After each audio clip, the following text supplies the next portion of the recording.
आज हम बात करेंगे एक ऐसी जबरदस्त भूवैज्ञानिक घटना की जो हमारी पृथ्वी का नक्शा हमेशा के लिए बदलने वाली है। चलिए इस कहानी में आगे बढ़ते हैं। तो बात है 23 नवंबर की। जगह है इथियोपिया का एक बहुत ही दूर दराज का इलाका।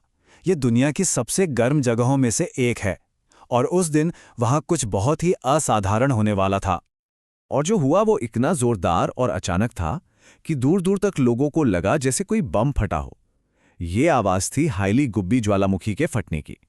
लेकिन ये कोई मामूली ज्वालामुखी विस्फोट नहीं था। नहीं, ये तो बस एक शुरुआत थी।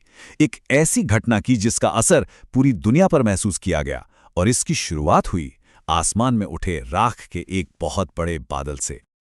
जरा सोचिए, 50,000 फीट विस्फोट से जो राख का गुबार उठा वो इतनी जबरदस्त ऊंचाई तक गया। ये इतना विशाल था कि इसे अंतरिक्ष से भी साफ साफ देखा जा सकता था। और ये सिर्फ वहीं नहीं रुका, ये ओमान और यमन से होता हुआ पाकिस्तान और भारत तक फैल गया। अब ये राख कोई मामूली धुआं नहीं है। असल में ये चट्टान, कांच और क्रिस्टल के बहुत ही छोटे छोटे टुकड़े हैं और इसीलिए ये इतनी खतरनाक होती है। ये किसी हवाई जहाज के इंजन को जाम कर सकती है।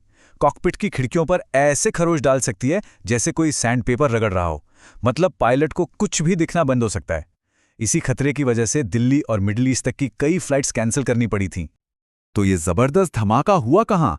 ये हुआ पृथ्वी की एक सबसे मुश्किल और अजीब जगहों में से एक में, जहां ये ज्वालामुखी मौजूद है। इस जगह का नाम है दनाकिल डिप्रेशन। जरा सोचकर देखिए, एक ऐसी जगह जो समंदर के लेवल से भी नीचे है, जहां तापमान अक्सर 50 डिग्री सेल्सियस को पार कर जाता है और बारिश वो तो बस नाम के लिए होती है। और हाँ, ये धरती पर सबसे ज्यादा भूवैज्ञानिक रूप से एक्टिव जगहों में से भी एक है। अब ये जगह दो तरह के लोगों को बहुत आकर्षित करती है। एक तो हैं जियोलॉजिस्ट, जिनके लिए ये एक जीती जागती लैब की तरह है जहां कई एक्टिव ज्वालामुखी हैं। और दूसरे हैं टूरिस्ट, जिन्हें यहाँ के पीले, हरे और नीले रंग के लैंडस्केप्स किसी दूसरे ग्रह पर होने का एहसास कराते हैं, जो केमिकल रिएक्शन से बने हैं। तो सवाल ये है कि हाईली गुब्बी ज्वालामुखी जो 12,000 सालों से शांत था, वो अचानक क्यों फट पड़ा? इसका जवाब किसी एक ज्वालामुखी में नहीं है। नहीं, इसका जवाब पूरे के पूरे महाद्वीप में छिपा है। और ये सवाल हमें एक बहुत ही हैरान कर देने वाली सच्चाई तक ले जाता है। एक ऐसी सच्चाई जो लाखों सालों से धीरे धीरे आकार ले रही थी और अब हमारी आंखों के सामने तेजी से घट रही है। और वो सच्चाई ये है कि अफ्रीकी महाद्वीप दो टुकड़ों में टूट रहा है। जी हां, बिल्कुल सही सुना। ये महाद्वीप धीरे धीरे दो हिस्सों में बंट रहा है और ये जो ज्वालामुखी फटा है वो इसी बहुत बड़ी प्रक्रिया का बस एक छोटा सा संकेत है। चलिए इस पूरी प्रक्रिया को थोड़ा आसान भाषा में समझते हैं। हमारी पृथ्वी की सतह जो है वो बड़े बड़े टुकड़ों से बनी है। इन्हें टेक्टोनिक प्लेट्स कहते हैं। करोड़ों साल पहले ये सब एक ही विशाल महाद्वीप का हिस्सा थीं, जिसे पेंजिया कहते थे। फिर वो टूटा। बाद में अफ्रीकी और अरेबियन प्लेट्स अलग हुईं, जिससे लाल सागर बना। और अब अफ्रीकी प्लेट खुद दो हिस्सों में टूट रही हैं, नूबियन और सोमाली प्लेट्स में।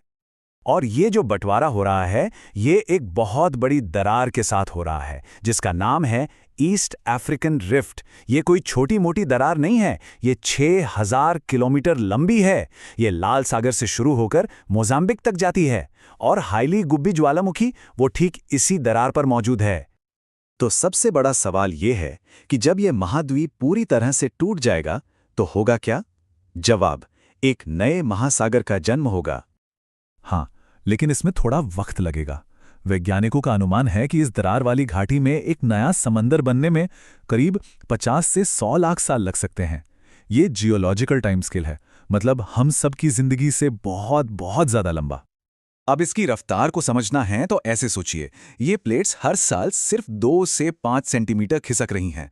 मतलब लगभग उतनी ही रफ्तार से जितनी रफ्तार से हमारे नाखून बढ़ते हैं। सुनने में बहुत धीमा लगता है ना? लेकिन ये लगातार हो रहा है, बिना रुके। और इस धीमी लेकिन लगातार चलने वाली प्रक्रिया ने अफ्रीका की जमीन पर अपनी छाप पहले ही छोड़ दी है। माउंट किलिमंजारो जैसा मशहूर ज्वालामुखी और लेक टंगानिका जैसी गहरी झीलें, ये सब इसी दरार की वजह से बनी हैं। भले ही ये सब लाखों सालों से चल रहा हो, लेकिन हाल में हुई कुछ घटनाओं से लगता है कि ये प्रक्रिया न सिर्फ एक्टिव है, बल्कि शायद तेज भी हो रही है। चलिए जरा पिछले कुछ सालों पर नजर डालते हैं। 2005 में एक बहुत बड़ी दरार खुल गई। फिर कुछ ही समय बाद पास का इरिटा एले ज्वालामुखी फट गया। और फिर अभी हाल ही में हाइली गुब्बी में विस्फोट हुआ। ये सब अलग अलग घटनाएं नहीं हैं, बल्कि एक ही बड़ी जियोलॉजिकल कहानी के हिस्से हैं। वो जो 2005 वाली घटना थी, वो तो खास तौर पर चौंकाने वाली थी। सिर्फ 10 दिनों के अंदर जमीन में 60 किलोमीटर लंबी दरार खुल गई। ये एक जबरदस्त उदाहरण है कि कैसे लाखों साल तक चलने वाली धीमी प्रक्रियाएं अचानक से कितने बड़े और नाटकीय नतीजे दे सकती हैं। मतलब हम सचमुच एक महाद्वीप को अपनी आंखों के सामने टूटते हुए देख रहे हैं। और ये सब हमें एक बहुत बड़े सवाल के साथ छोड़ जाता है। अगर एक पूरा का पूरा महाद्वीप हमारी आंखों के सामने टूट सकता है, तो सोचिए हमारी ये धरती और कौन-कौन से बड़े बदलावों से चुपचाप गुजर रही है, जिनके बारे में शायद हमें कोई अंदाजा भी नहीं है।